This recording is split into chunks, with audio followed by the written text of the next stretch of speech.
नमस्कार और Zareen international television के प्रिय दर्शकों का स्वागत है।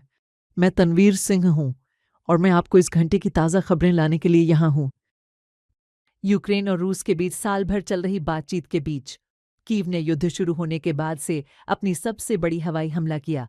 यह एक अभूतपूर्व अभियान था जो यूक्रेनी सूत्रों के अनुसार रूस के 4 हवाई अड्डों को देश के भीतर गहराई में निशाना बनाता है। पोलैंड के राष्ट्रपति चुनाव में कारोल नावरोस्की की जीत के बाद यूरोपीय संघ और जर्मनी ने सतर्क लेकिन आशावादी लहजे में प्रतिक्रिया दी। यूरोपीय संघ आयोग के अध्यक्ष ने नावरोस्की को बधाई देते हुए उम्मीद जताई कि पोलैंड के साथ अच्छा सहयोग जारी रहेगा। हालांकि चुनावी अभियान के दौरान नावरोस्की ने ब्रुसेल्स के प्रति आलोचनात्मक रुख अपनाया था। जर्मनी में भी वहां के राष्ट्रपति ने नावरोस्की को बधाई देते हुए उन्हें बर्लिन आमंत्रित किया। पाकिस्तान के राष्ट्रपति इस्फंदियारदारी ने बाल विवाह निषेध विधेयक पर हस्ताक्षर कर उसे कानून बना दिया। इस कानून ने राजधानी इस्लामाबाद में विवाह की न्यूनतम आयु 18 वर्ष निर्धारित की है और उल्लंघन करने वालों को दंडनीय माना है। पाकिस्तान की इस्लामी स्थान निर्धारण परिषद ने धार्मिक समूहों के विरोध के बावजूद इस कानून के पारित होने का स्वागत किया है। हमास ने अमेरिका के प्रस्तावित योजना पर बातचीत और विवादित बिंदुओं के समाधान के लिए अपनी तत्परता जाहिर की है। हमास को आज उम्मीद है कि ये वार्ताएं स्थायी युद्ध विराम और गाजा से इजराइल की पूरी तरह वापसी का कारण बनेंगी। इसी बीच गाजा के स्वास्थ्य अधिकारियों की रिपोर्ट के अनुसार पिछले एक दिन में इस पट्टी में 57 और 4 लोग मारे गए हैं। इस साल हाल ही में पाकिस्तान में बच्चों में लकवे की 11वीं घटना दर्ज की गई है।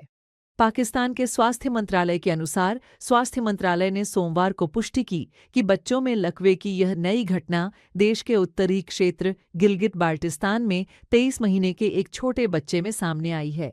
इस देश ने पिछले साल बच्चों में लकवे के कुल 704 मामले दर्ज किए थे। अफगानिस्तान और पाकिस्तान ही 2 ऐसे देश हैं जहां पोलियो वायरस अब भी पूरी तरह समाप्त नहीं हुआ है। संयुक्त राष्ट्र के बाल सहायता कोष यूनिसेफ की एक रिपोर्ट के अनुसार अफगानिस्तान में 4 मिलियन बच्चे अब भी निरक्षर हैं। इस रिपोर्ट के अनुसार कुछ बच्चों को खराब आर्थिक हालात के कारण स्कूल छोड़कर अपने परिवारों की मदद करने के लिए मजबूर होना पड़ा है। शैक्षिक स्थानों और शिक्षकों, खासकर महिला शिक्षकों की कमी भी बच्चों के निरक्षर रहने के अन्य कारणों में शामिल है। रिपोर्ट के अनुसार मौजूदा स्कूलों को भी स्वच्छता सुविधाओं और साफ पानी की कमी का सामना करना पड़ रहा है।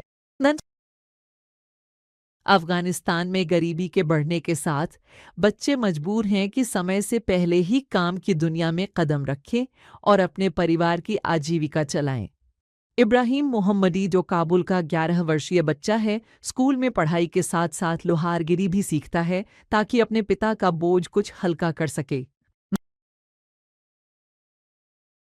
एक ईरानी अधिकारी ने घोषणा की है कि ईरान और अफगानिस्तान के बीच डोकारून सीमा से ट्रकों का प्रवेश 40% बढ़ गया है। ताइबात शहर के डिप्टी गवर्नर ने कहा है कि इस वृद्धि का कारण वह अफवाह है जिसमें कहा गया है कि ट्रकों को बारी बारी से प्रवेश की अनुमति दी जाती है। मेहदी रजभी ने जोड़ा कि प्रतिदिन 700 से अधिक ट्रक अफगानिस्तान और ईरान के बीच आवाजाही करते हैं।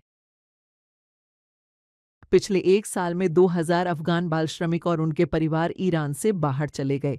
मोहम्मद नसीरी, तेहरान के कल्याण और उद्योग विभाग के महानिदेशक ने कहा कि पिछले एक साल में तेहरान में लगभग 4200 बाल श्रमिकों की पहचान की गई, जिनमें से 800 और 6% अफगान थे।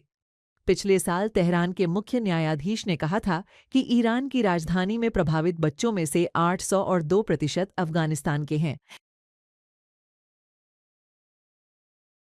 संयुक्त राष्ट्र ने रिपोर्ट किया है कि सितंबर 2023 से अप्रैल 2025 तक लगभग 1.5 मिलियन अफगान प्रवासी ईरान से पाकिस्तान लौट चुके हैं। रिपोर्ट के अनुसार इन प्रवासियों में से कई को गिरफ्तारी के डर से अफगानिस्तान लौटने के लिए मजबूर होना पड़ा है। संयुक्त राष्ट्र के उच्चायुक्त के आंकड़ों के अनुसार लगभग 3 मिलियन अफगान पाकिस्तान में और 6 मिलियन से अधिक अन्य ईरान में रहते हैं, जिनमें से अधिकांश को देश से निकाले जाने का खतरा है। आपके निरंतर समर्थन के लिए धन्यवाद। प्रिय दर्शकों, आप ज़रीन टीवी को अफगान प्रोकेस्ट नस्तो जेलविज ज़रीन टीवी ऐप या और हमारे सोशल मीडिया प्लेटफॉर्म्स पर देख सकते हैं। 10 अगली बार तक आप दिव्य शांति और दया में सुरक्षित रहें। ख्याल रखें और आशीर्वाद हमेशा आपके मार्ग का अनुसरण करें।